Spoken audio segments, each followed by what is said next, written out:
Урматтуу кыргызстандыктар, урматтуу генерал Ташиев. Дагы бир жолу айтам, сизден кечирим сурайм, баягы видеоңузда мен не то сүйлөп алдым.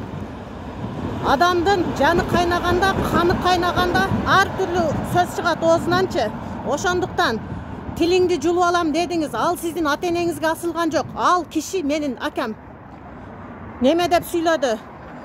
Биздин чоң аталарыбыздан калган жерди сатканга, бергенге акыңыз жок деп сүйлөсө, кырдаалдан оңой чыгыш үчүн тилиңди жулуп алам, либоюңдун тилиңди жулуп алам дедиңиз.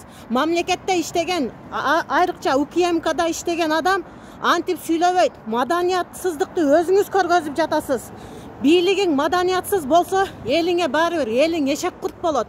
Ошондуктан бийлик башындагылар маданиятты сүйлөгөндү үйрөнүңүздөр. Мо азыркы бийлик көп ката кетирип атат. Жалганды көп айтып жаңылып атат. Ошо сиздин кеңешчилериңиз Галина Байтеректен баштап, жада калса ошол премьер-министрден баштап, жана Нарындык билим берүү министринин төрагасы дагы өзгөндү болсо Баткенге карайт деп жаңылды.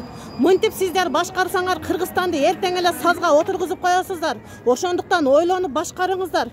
Ташиев, кичине этиканы сактаң, биздин деңгээлибизге түшпөң. Биз сиздерди карап түздөлүшүбүз керек.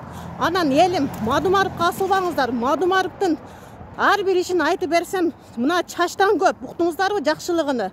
Былтыры Салескийде ыйлап аткан элди дагы, Казакстандан кете албай аткан элди Мадумаров алып чыккан. Анан кийин Сооронбай Жээнбековдор суранышкан. Мадумаров Нурсултан Назарбаевден кайрылган. Ушул элимди өткөзүп кой, Салескийде тоңуп калды, үшүп калды деп.